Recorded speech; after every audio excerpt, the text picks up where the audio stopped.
ಯುಗಾದಿ ಹಬ್ಬದ ಅಂಗವಾಗಿ ನವೀಕರಣ ಮಾಡಿ ಸುಣ್ಣ ಬಣ್ಣ ಹಾಕಿ ಹೂವಿನಿಂದ ಸಿಂಗರಿಸಿದ ದೇವಸ್ಥಾನವೊಂದಕ್ಕೆ ಸಿಡಿಲು ಬಡಿದಿದೆ.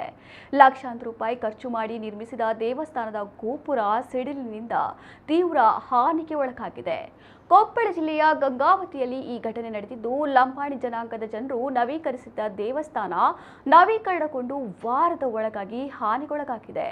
ಲಂಬಾಣಿ ತಾಂಡದ ದುರ್ಗಾದೇವಿ ದೇವಸ್ಥಾನ ಇದಾಗಿದ್ದು, ತಾಂಡದ ಲಂಬಾಣಿ ಜನರು ವಂತಿಕೆಯಿಂದ ನವೀಕರಿಸಿ ಯುಗಾದಿಯಂದು ವಿಶೇಷ ಪೂಜೆಯನ್ನ ಸಲ್ಲಿಸಿದ್ದರು. ನಿನ್ನೆ ಗಂಗಾವತಿ ತಾಲೂಕಿನಲ್ಲಿ ಭಾರೀ ಮಳೆಯಾಗಿದ್ದು, ಸುಮಾರು 1 ಗಂಟೆಗೂ ಹೆಚ್ಚು ಕಾಲ ಮಳೆ ಸುರಿದಿದೆ. ಗುಡುಗು ಸಿಡಿಲಿನ ಸಹಿತ ಮಳೆ ಬರುತ್ತಿರುವ ಹಿನ್ನೆಲೆಯಲ್ಲಿ ಸಾಕಷ್ಟು ಜನರು ಮಳೆಗೆ ದೇವಸ್ಥಾನದಲ್ಲೇ ಆಶ್ರಯವನ್ನ ಪಡೆದುಕೊಂಡಿದ್ದರು. ಈ ವೇಳೆ ದೇವಸ್ಥಾನದ ಗೋಪುರಕ್ಕೆ ಸಿಡಿಲು ಬಡಿದಿದ್ದು, ಜನ ಭಯಭೀತರಾಗಿ ಹೊರಗೆ ಓಡಿ ಬಂದಿದ್ದಾರೆ. ಅದೃಷ್ಟವಶಾತ್ ಜನರಿಗೆ ಯಾವುದೇ ಅಪಾಯ ಸಂಭವಿಸಿಲ್ಲ. ಆದರೆ ಗೋಪುರ ಬಿರುಕು ಬಿಟ್ಟ ಬಗ್ಗೆ ಭಕ್ತರು ಬೇಸರವನ್ನ ವ್ಯಕ್ತಪಡಿಸಿದ್ದಾರೆ.